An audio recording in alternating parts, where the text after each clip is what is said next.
ആരോഗ്യം ആനന്ദം ദീർഘായുസ് എന്ന സന്ദേശമുയർത്തി പാണ്ടിക്കാടിലെ സാംസ്കാരിക സാമൂഹിക സംഘടനയായ ടീം ഇക്കിക്കായുടെ നേതൃത്വത്തിൽ നടക്കുന്ന ഹാപ്പിനെസ് വർക്കൌട്ടിന്റെ 1ാം വാർഷികം ആഘോഷിച്ചു.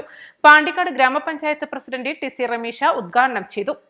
ഞാനടക്കമുള്ള ആളുകൾ ചെറിയ ഈ ഒരു തിരക്ക് പിടിച്ച ജീവിതത്തിൽ നമ്മൾ പണമുണ്ടാക്കാനുള്ള തിരക്കിൽ നമ്മുടെ ആരോഗ്യം നിലനിർത്താനുള്ള സമയം നമ്മൾ കണ്ടെത്തുന്നില്ല. നമ്മുടെ ലക്ഷ്യം എന്താണോ അല്ലെങ്കിൽ നമ്മുടെ സ്വപ്നം എന്താണെന്നുള്ളത് അത് നേടിയെടുക്കാൻ വേണ്ടിയിട്ട് നമ്മുടെ ദീർഘായുസ്സും ആരോഗ്യം വേണമെന്നുള്ള ആ ഒരു ചിന്ത നമ്മൾ പലപ്പോഴും മറക്കുകയാണ്. ഇത്തരം കുറച്ച് സമയം നമുക്ക് നമ്മുടെ ജീവിതത്തിൽ മാറ്റിവെച്ചു കഴിഞ്ഞാൽ ഒരുപാട് അസുഖങ്ങളിൽ നിന്നും അതുപോലെ നമുക്ക് സ്ട്രെസ്സിൽ നിന്നൊക്കെ ഒരുപാട് കുറവ് വരുത്താൻ വേണ്ടിയിട്ട് കഴിയും. ഇന്ന് ലൈഫ് സ്റ്റൈൽ ഡിസീസൊക്കെ ഒരുപാട് കൂടുതലുള്ള കാലത്താണ്. അതുപോലെ പെട്ടെന്നുള്ള മരണങ്ങൾ കൂടിക്കൊണ്ടിരിക്കുകയാണ്. അതിനൊക്കെ ഇത്തരം വർക്കൗട്ടുകൾ കാരണമാകും.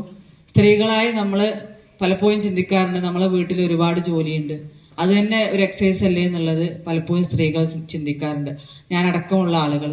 പക്ഷെ അതൊന്നും അല്ല ഇത് എന്ന് തെളിയിച്ചുകൊണ്ട് ഞാൻ ആദ്യമായിട്ടാണ് ഈ ഒരു വർക്കൗട്ടിൽ പങ്കെടുക്കുന്നത്. ഒരുപാട് സന്തോഷമുണ്ട്. ഇനി ഞാനിത് തുടരാൻ ആഗ്രഹിക്കുന്നുണ്ട്.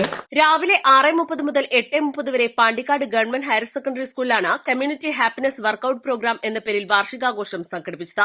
വ്യായാമത്തിന്റെ പ്രാധാന്യം പൊതുജനങ്ങളിലേക്ക് എത്തിച്ച് ആരോഗ്യമുള്ള സമൂഹത്തെ വാർത്തെടുക്കുക എന്ന ലക്ഷ്യത്തോടെ വൻ ജനപങ്കാളിത്തത്തോടെയാണ് പരിപാടി സംഘടിപ്പിച്ചത്. വർക്കൌട്ട് ട്രെയിനർ ഭാഗ്യജിത്തിനെ വേദിയിൽ ഉപഹാരം നൽകി ആദരിച്ചു. തുടർന്ന് കുഞ്ഞു നാടൻപാട്ടു കലാകാരന്മാർ പ്രജുൽ, പ്രബിൻ എന്നിവരുടെ കലാപ്രകടനങ്ങളും അരങ്ങേറി. Team Ikigai president T Habeeb Rahman അധ്യക്ഷത വഹിച്ചു. Panchayat vice president K Sadakkath മുഖ്യാതിഥിയായിരുന്നു.